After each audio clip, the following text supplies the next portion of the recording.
दोस्तों, क्या ऐसा हो सकता है कि आप रात को सोए हैं तो सोना 1,25,000 रुपए तोला है और जब सुबह उठ के देखते हैं तो आपको पता लगता है सोने के भाव 4 गुना यानी कि 5 लाख रुपए हो गया। सुनने में बड़ा अजीब लगता है, लेकिन कुछ एक्सपर्ट्स का ये कहना है क्योंकि अमेरिका ऐसा कर सकता है, क्योंकि आज की डेट के अंदर अमेरिका के ऊपर 38 ट्रिलियन डॉलर का कर्जा है और 2026 में ब्रिक्स कंट्रीज जो है वो अपनी करेंसी लॉन्च करने वाले हैं जो कि बैक बाय गोल्ड होगी।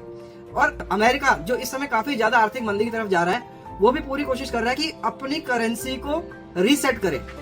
ऐसा पहले भी हो चुका है 1933 में यूएस प्रेसिडेंट डी रोजवेल्ट जो लेके आए थे 6102 रूल, जिसके अंदर घर पे रखा हुआ जितना भी गोल्ड था उसको इलीगल करार दे दिया गया था कि आप अपने घर पे रखा गोल्ड वापस लेके आओ, नहीं तो आपको 10 साल की कैद हो जाएगी।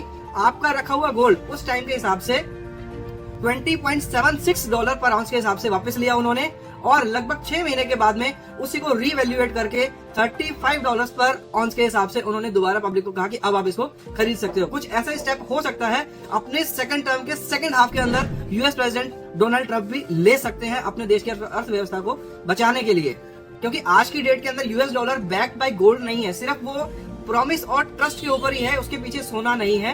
लेकिन आने वाले टाइम में यूएस डॉलर भी बैक बाय गोल्ड होगा जैसे कि 1971 से पहले होता था। तो इस केस में अगर गोल्ड के प्राइसेस 4 गुना 5 गुना 10 गुना बढ़ जाते हैं तो विनर कौन होगा? क्या ईटीएफ वाले विनर्स होंगे? नहीं। क्या जिन्होंने डिजिटल गोल्ड लिया हुआ है उनको इस चीज का फायदा मिलेगा, या फिर जिन्होंने बैंक्स में पैसा रखा हुआ है या कैश वाले हैं उनको फायदा मिलेगा? नहीं। इस चीज में सिर्फ और सिर्फ प्रॉफिट में आएंगे जिनके पास में फिजिकल गोल्ड है।